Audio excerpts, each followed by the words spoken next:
വണക്കം. നമ്മളിപ്പോൾ ഒരു സ്വീറ്റാണ് ചെയ്യാൻ പോണ, കേസരി. വേഗം ചെയ്യാം നമുക്ക്. ഇപ്പോൾ നമുക്ക് തുടങ്ങാം. ഒരു പാത്രം വെച്ച് 1/4 ഭാഗം റവ എടുത്തിട്ടുണ്ട്. അതിൽ 1.5 ഭാഗം പഞ്ചസാര എടുത്തിട്ടുണ്ട്. അതിൻ്റെ നെയ്യ്, ഒരു റവയ്ക്ക് ഒരു ഭാഗത്തേക്ക് 2 ഭാഗം വെള്ളമാണ്. പിന്നെ കളർ എടുത്തിട്ടുണ്ട്. എല്ലാം റെഡിയാക്കിയിട്ടുണ്ട്. നമുക്ക് നെയ്യ് ഒഴിക്കണം. നെയ്യ് ഒഴിച്ചിട്ട് അണ്ടിപ്പരിപ്പിട്ട് നല്ല ഇതാവട്ടെ, ബ്രൗൺ ആവട്ടെ. റവ ഞാൻ വറുത്താണ് വെച്ചിരിക്കുന്നത്, വറുത്ത റവയാണ്. അത് കാരണം വറുക്കേണ്ട ആവശ്യമില്ല. നിങ്ങൾ വറുത്ത് വെച്ചിട്ട് വേണം തുടങ്ങാൻ. ഓക്കെ. അപ്പോൾ നമുക്ക് അണ്ടിപ്പരിപ്പ് നന്നായിട്ട് ബ്രൗൺ ആവട്ടെ. നല്ല കളർ വന്ന് കഴിഞ്ഞിട്ട് വേണം നമുക്ക്. ഒരു അളവ് റവയ്ക്ക് 2 അളവ് വെള്ളം എടുത്തിരിക്കുകയാണ്. അത് നമുക്ക് അതിൽ ഒഴിക്കണം. ഓക്കെ. അത് നന്നായി വരുമ്പോഴാണ്, തിളച്ച് വരുമ്പോൾ നമുക്ക് റവ കുറേശ്ശെ ഇടുക. കുറേശ്ശെ ഇട്ട് ഇളക്കുക, ഇല്ലെങ്കിൽ കട്ട പിടിക്കും കേട്ടോ.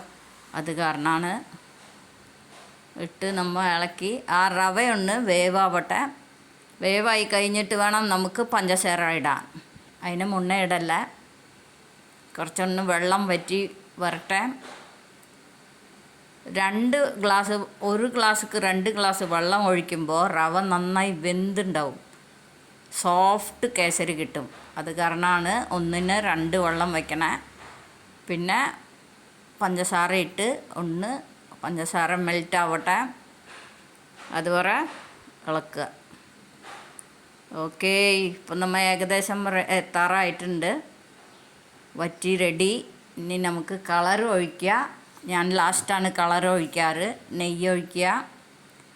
ലെമൺ യെല്ലോ ഒഴിക്കുകയാണെങ്കിൽ നല്ല കളർ കിട്ടിയണേ. ഇത് എൻ്റെ കയ്യിൽ റെഡാണ് ഉണ്ടായിരുന്നത്. അതും ഒഴിക്കാം. നല്ല ഡിഫറൻറ്റ് ലൈറ്റ് കളറായിരിക്കും. ഇപ്പോൾ റെഡും കുഴപ്പമില്ല. ചിലവർക്ക് റെഡാണ് ഇഷ്ടം. അങ്ങനെ. ഓക്കെ. നമുക്ക് ഇപ്പോൾ റെഡിയായി കഴിഞ്ഞു. ഇതിലെ നമ്മൾ ടേസ്റ്റ് ചെയ്യാം.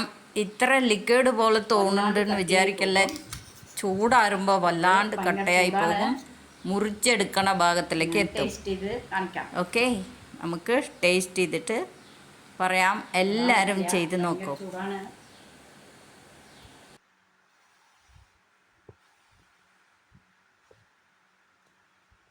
കറക്റ്റാണ്.